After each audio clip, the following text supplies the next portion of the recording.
Bonjour, alors on a vu dans la séquence précédente consacrée à l'introduction au calcul infinitésimal qu'Archimède avait réussi à trouver la formule de la circonférence du cercle sur base d'une idée d'Antiphon. Antiphon qui avait proposé que la circonférence du cercle pouvait être approchée par le périmètre d'un polygone régulier à n côtés. Et si ce nombre de côtés n tend vers l'infini, c'est-à-dire que la longueur des côtés tend vers 0, eh bien, cette approximation devient une égalité stricte. C'est-à-dire qu'on peut dire que la circonférence du cercle est égale au périmètre de ce polygone. Et c'est comme ça qu'on est tombé sur le cœur, je dirais le concept qui est au cœur du calcul infinitésimal, qui est donc de dire qu'une grandeur est obtenue à partir d'un nombre arbitrairement grand de grandeur arbitrairement petite. Le L ici, eh bien, on l'a appelé une grandeur infinitésimale. C'est une grandeur aussi petite qu'on le veut, qu'on retrouve donc un nombre arbitrairement grand de fois pour obtenir ici cette grandeur. Donc voilà, ça c'est ce qui est au cœur donc, de la proposition d'Antiphon et qui a donc été appliquée par Archimède pour le calcul de la circonférence du cercle et en l'occurrence donc également pour calculer pour la première fois ce nombre pi. Alors voilà, pour te familiariser un peu avec cette idée de décomposition infinitésimale, parce qu'il s'agit bien ici d'une décomposition infinitésimale, alors pour comprendre ce terme de décomposition infinitésimale, il faut bien voir que l'idée d'Antiphon consiste à décomposer le cercle en petits segments de droite de taille arbitrairement petite, auquel cas on peut bien assimiler le polygone effectivement à un cercle, mais ce n'est que dans cette idée que la longueur des côtés du polygone est arbitrairement petite qu'on peut dire que le polygone devient égal au cercle, devient l'équivalent du cercle et que son périmètre est donc égal à la circonférence du cercle. Ce n'est que dans cette limite-là. Donc on peut voir ça comme une décomposition infinitésimale du cercle. Alors voilà, pour te familiariser avec cette idée de décomposition infinitésimale, et pour te familiariser avec la façon dont on gère ici ces grandeurs arbitrairement petites en nombres arbitrairement grands, il faut reconnaître que c'est assez abstrait. Pour te familiariser avec ça, eh bien, je te propose d'analyser la méthode que Archimède a exploitée pour obtenir la formule de la surface du cercle. Alors, pour obtenir la surface du cercle, Archimède a tout simplement décomposé le cercle en surface infinitésimale, en assimilant tout simplement la surface de ce cercle à celle d'un polygone régulier. Alors, un polygone régulier a un très grand nombre de côtés. Ici, je représente ce nombre par 12, parce que si je mettais plus, si je mettais n beaucoup plus grand, on ne verrait plus rien. Ici, on voit encore bien l'idée de la décomposition. La surface du cercle est vue comme étant la surface de ce polygone qui lui-même est décomposé de façon infinitésimale, lorsque n va tendre vers l'infini, en triangle. Tu vois qu'un polygone régulier peut effectivement toujours être vu comme une collection de triangles identiques qui ont chacun une certaine surface. Ils ont tous la même surface, ST, T pour triangle bien entendu, et la surface de ce polygone pourrait être vue comme n fois la surface des triangles. N étant bien sûr le nombre de triangles comme le nombre de côtés. C'est une évidence. Et l'idée ici, bien sûr, est de considérer que la surface de ce polygone régulier est une approximation de la surface du cercle. Et l'idée, bien sûr, est de prolonger ça en disant que cette approximation devient une égalité stricte lorsque n tend vers l'infini, c'est-à-dire qu'en conséquence, st tend vers 0. À ce moment-là, je pourrais dire que S est égal à SP. C'est ce que j'écris ici. Ça, c'est le principe de la décomposition infinitésimale. Tu comprends bien qu'on a décomposé le cercle en petits triangles ici, dont la base tend vers 0. Quand n tend vers l'infini, la base de ce triangle ici tend vers 0. Et donc j'ai bien une surface ST qui devient infinitésimale c'est la décomposition infinitésimale de la surface du cercle. Voilà, on est donc bien ici en train d'illustrer cette décomposition infinitésimale. Et c'est bien ce principe-là que Archimède a appliqué pour arriver à son résultat qui consistait à dire que la surface du cercle était la surface de ce polygone obtenu lorsque n tend vers l'infini. N n'est pas égal à l'infini, faites bien attention à ça, c'est une nuance importante. Si n était égal à l'infini, j'aurais l'infini fois 0 ici, ce qui n'a aucun sens. Donc lorsque n tend vers l'infini, cette approximation devient une égalité, et il se fait qu'Archimède a montré que dans ce cas-là, la surface du polygone, c'est pi r carré. Voilà, je ne vais pas revenir sur la démonstration d'Archimède, tu peux aller voir ça dans la séquence qui est consacrée à la formule de l'aire du cercle obtenue par Archimède. Ce que je voudrais faire ici, c'est analyser cette approximation. Et comment se fait-il que cette approximation peut devenir une égalité, à coup sûr ici, alors que n n'est pas tout à fait infini. Je ne peux pas dire que n est infini, sinon j'ai l'infini fois 0. Je répète, ça n'a pas de sens. On ne peut pas donner de valeur à l'infini fois 0. On peut faire tendre n vers l'infini, auquel cas st tend vers 0. Et c'est ce produit ici, on n'est pas tout à fait à l'infini, on n'est pas tout à fait à 0. Donc il semblerait qu'on ne puisse pas dire qu'il y a une égalité stricte, on est toujours dans le cadre d'une approximation, puisqu'on n'atteint pas l'infini, on n'atteint pas l'idéal. Mais tu vas voir qu'on peut malgré tout dire qu'on a une égalité ici lorsque n tend vers l'infini et st tend vers 0. C'est là-dessus que j'aimerais bien t'amener. Alors pour ça, on va analyser ici la surface d'un triangle. Je prends un triangle comme ceci, je l'agrandis pour qu'on voit bien les choses. J'ai bien ici un côté R que je connais, c'est le rayon du cercle qui m'intéresse, et j'ai ici la longueur, la base de ce triangle. Tu l'as vu dans la séquence précédente, Archimède est capable de calculer cette longueur pour tout polygone en multipliant chaque fois par 2, en partant de l'hexagone, 12 côtés, 24 côtés, 48 côtés, etc., etc.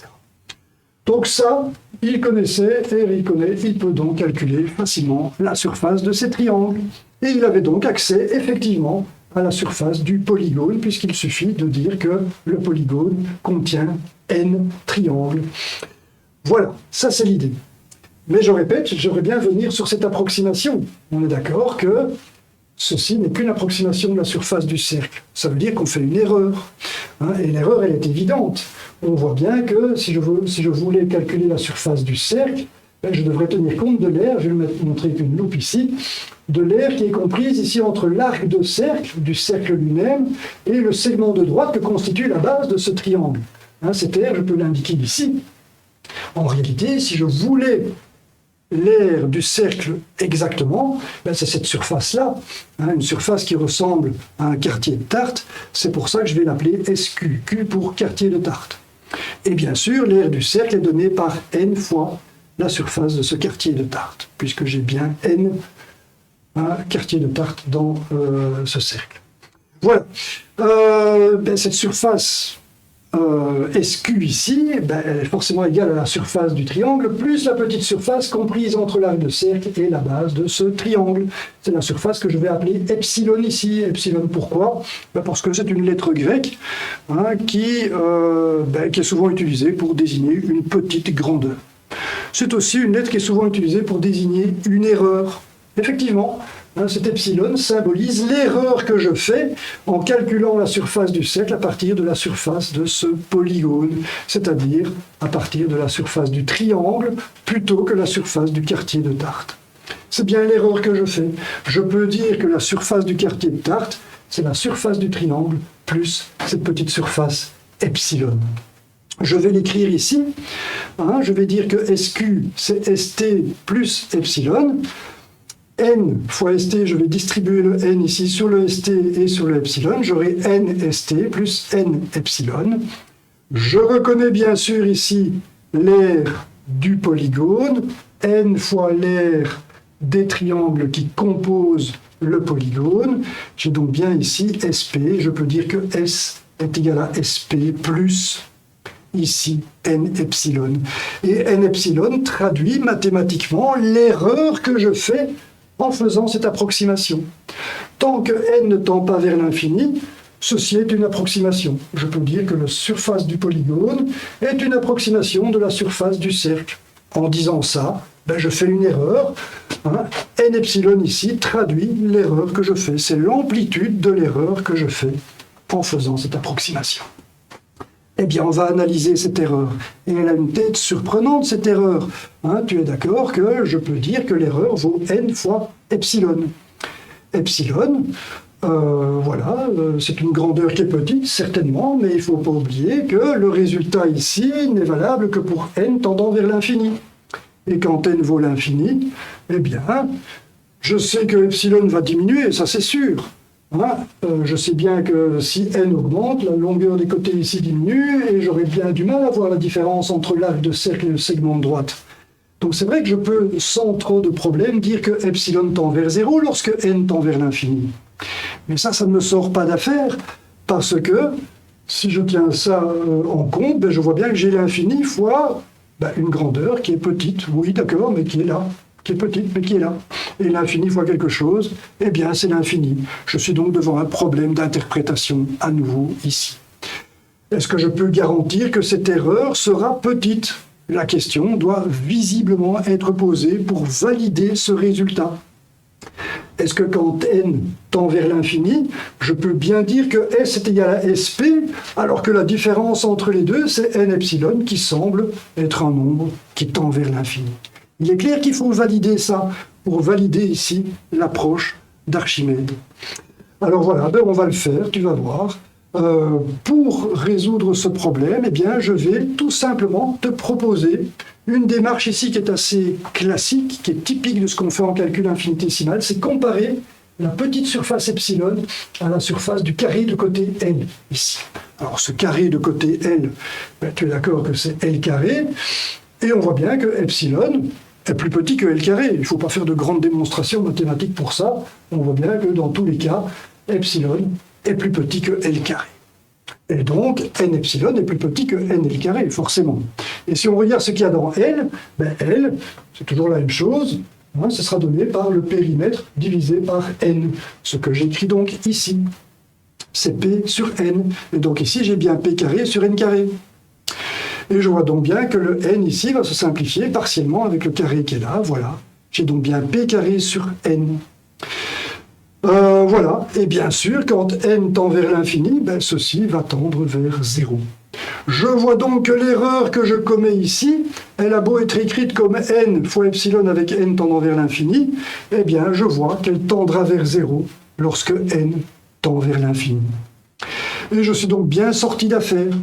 Je vois bien que tout est bien cohérent. Lorsque n tend vers l'infini, ce qui est proposé ici, je vois bien que l'erreur que je fais est toujours plus petite qu'un nombre qui tend vers 0. Cette erreur est donc bien, elle aussi, un nombre qui tend vers 0. Et voilà, même si je ne peux pas dire que j'ai une égalité stricte ici, en fait, je ne peux pas dire que S est égal à SP, puisque j'ai toujours ceci qui sera là. Ce sera un nombre, ici, mais que je vais considérer comme arbitrairement petit. Il est aussi petit que je le veux.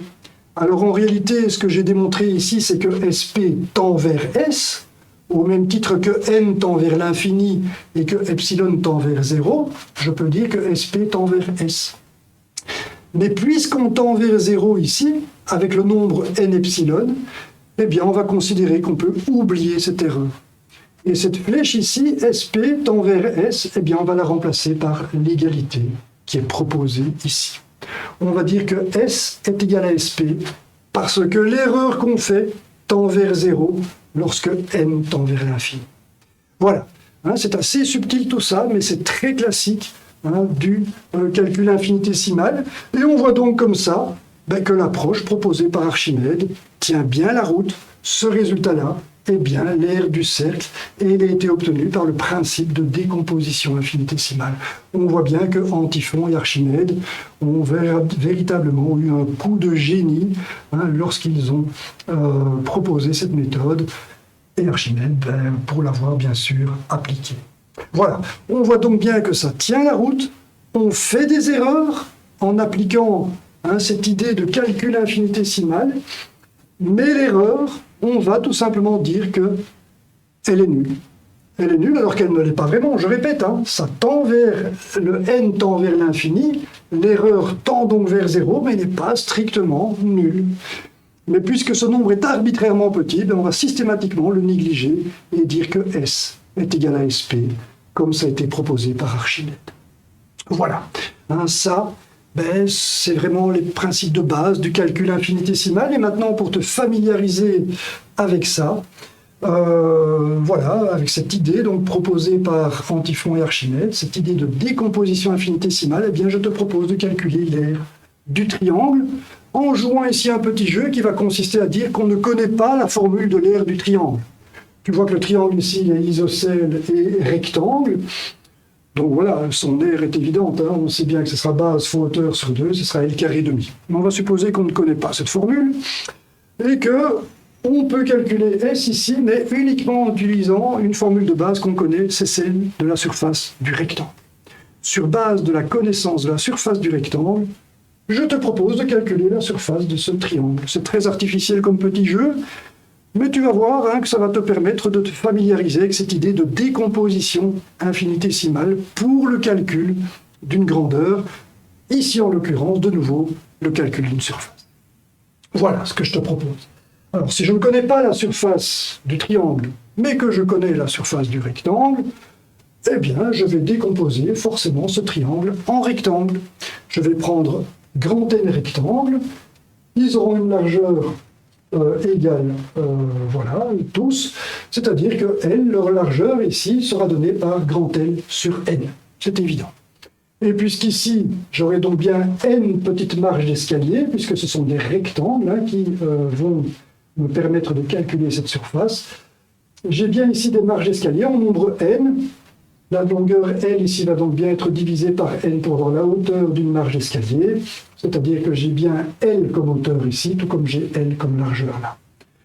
Ça veut dire ici, je vais faire ici maintenant appel à la formule de la surface du triangle pour trouver la notion d'erreur. Tu te rappelles le petit epsilon qu'on avait dans l'exemple de la surface du cercle qu'on vient de traiter. Ici, j'ai une petite erreur qui est faite systématiquement et que je vais appeler epsilon comme tout à l'heure. Et ce sera bien la surface de ce petit triangle rectangle isocèle. Ce sera bien 1/2 de L carré. Voilà. Et ça, c'est bien l'erreur que je vais faire de manière systématique, parce que maintenant, l'idée, c'est de calculer la surface de ce triangle en disant qu'elle est très proche de la surface de ce polygone régulier que je viens de faire apparaître ici. C'est bien un polygone, je l'appelle toujours SP. C'est bien une forme géométrique formée par des segments de droite. J'ai donc bien un polygone, il n'est plus régulier, mais c'est bien la surface d'un polygone que je vais calculer. Et la surface du polygone, elle inclut forcément les marges d'escalier, puisque ce sont des rectangles que je vais considérer derrière. Et donc, tu vois que je fais systématiquement l'erreur epsilon ici, qui sera répétée n fois. Voilà. Alors, pour la surface du polygone, je vais tout simplement considérer la somme des surfaces de ces rectangles. J'ai représenté ici la surface du rectangle, SR, R pour rectangle, tu l'as compris. C'est le 5e rectangle, il a donc bien une hauteur ici qui est 5 fois L. Voilà, sa largeur est L, donc j'ai bien une surface de hauteur fois la base ici, L. 5L fois L, c'est 5L carré, forcément. Le rectangle d'à côté, il a une hauteur 4L, sa surface est donc 4L carré. Le rectangle d'à côté, il a une hauteur 3L, sa surface est donc 3L carré. Tu l'as compris, je vais sommer les surfaces de N rectangles, depuis L carré ici, la surface de ce petit carré en réalité, jusqu'à la surface de ce grand rectangle ici, qui aura une surface de N fois L carré. Et donc voilà, je suis là avec toutes mes surfaces, je les somme. Je vais mettre L carré en évidence, ce qui va me donner bien sûr 1, plus 2, plus 3, plus 4, jusqu'à N. C'est cette somme-là, et cette somme-là, on peut la faire facilement en s'organisant. Je vais ici écrire cette somme jusqu'à N demi, en supposant que N est pair. Rappelle-toi que l'idée, c'est de passer à N qui tend vers l'infini. Je peux bien sûr considérer un nombre pair qui tend vers l'infini. Et j'arrive donc ici à un nombre entier, N demi. Et je vais continuer ma somme en écrivant maintenant à l'envers ici, n demi plus 1, jusqu'à, il me reste encore n nombres à écrire, jusqu'à n bien sûr, n-1, n-2 sont apparus juste avant ici. Et maintenant je vais les sommer 2 à 2, Et tu constates que quand je vais les sommer 2 à 2, je trouverai tout simplement n plus 1. n-1 plus 2, c'est n plus 1. n-2 plus 3, c'est n plus 1. n demi plus 1, c'est n plus 1. Tu vois que j'obtiens n plus 1 partout. Et j'obtiens ça n demi-fois. Et donc j'ai bien n demi-fois n plus 1. Je peux donc l'écrire. Voilà, et je vais donc remplacer cette somme des nombres de 1 jusqu'à n par n demi fois n plus 1. Essaye de retenir ça. Si tu ne connaissais pas ce petit truc, c'est toujours utile de le connaître. Voilà, j'ai donc la formule ici de la surface du polygone qui approche la surface du triangle. On va voir ce qu'il en est. Je vais distribuer le n, ça me donne n carré plus n, le tout avec un facteur 1 demi devant, voilà qui est écrit. Je vais distribuer le l carré, voilà, tu as retenu, hein, j'ai bien l carré et l carré n ici, voilà qui est écrit. Le ln, l fois n, la largeur fois le nombre de rectangles que j'ai, ben c'est forcément grand L au carré. Très bien, et ici je vais laisser ça comme ça pour le moment. Qu'est-ce que je vois? Ben, je vois un résultat évident. Je reviens maintenant à la réalité. Je connais l'aire du triangle. Je sais bien que l'aire de ce polygone sera donnée par l'aire du triangle, 1 demi de grand L au carré, plus la somme des petits triangles ici, hein, la somme des petits triangles, de l'aire des petits triangles qui était donnée par 1 demi de petit L carré. La petite erreur que je fais, ben, elle est répétée n fois. La petite erreur epsilon que je fais, elle est répétée n fois. Et voilà, maintenant on va analyser cette erreur, bien sûr. Petit l, c'est grand L sur n. Le petit l carré qui est ici, eh bien, voilà, il va tout simplement être grand L sur petit n. Hein, je vais l'écrire comme ceci. Grand L sur petit n au carré. Et voilà, et là on tombe sur une situation où on voit que l'erreur qu'on fait en disant que la surface du triangle, c'est à peu près la surface du polygone, cette erreur, eh bien, elle tend vers 0 parce que les n vont se simplifier partiellement. Le n va rester ici, et quand n tend vers l'infini, on voit que cette erreur, 1 demi de L carré sur n, eh bien, elle va tendre vers 0. n tend vers l'infini, l'erreur tend vers 0. Et voilà, donc je le répète, si n tend vers l'infini, le nombre qu'on a ici qui représente l'erreur qu'on fait en disant que S est à peu près égal à SP, cette erreur existe toujours, mais elle tend vers 0. Et si elle tend vers 0, eh bien on va dire qu'elle n'existe pas, tout simplement. Et le à peu près égal ici devient un égal. Bien sûr, pour ça, il faut considérer que n tend vers l'infini et que petit l tend vers 0. On retrouve bien ici la décomposition infinitésimale. La surface du triangle est obtenue par la somme de grandeurs arbitrairement petites en nombre arbitrairement grand. C'est le principe du calcul infinitésimal, mais qui fonctionne très bien. C'est donc le principe de la décomposition infinitésimale. On a calculé l'aire de ce triangle à partir de la décomposition du triangle en rectangle de largeur infinitésimale, c'est-à-dire aussi de surface infinitésimale. Ce sont toutes les surfaces qu'on voit apparaître ici avec L carré qui tend vers 0. Voilà, j'espère que tu as bien compris le principe.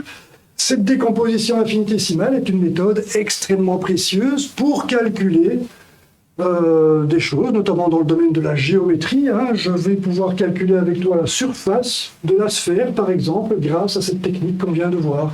Le volume de la sphère également.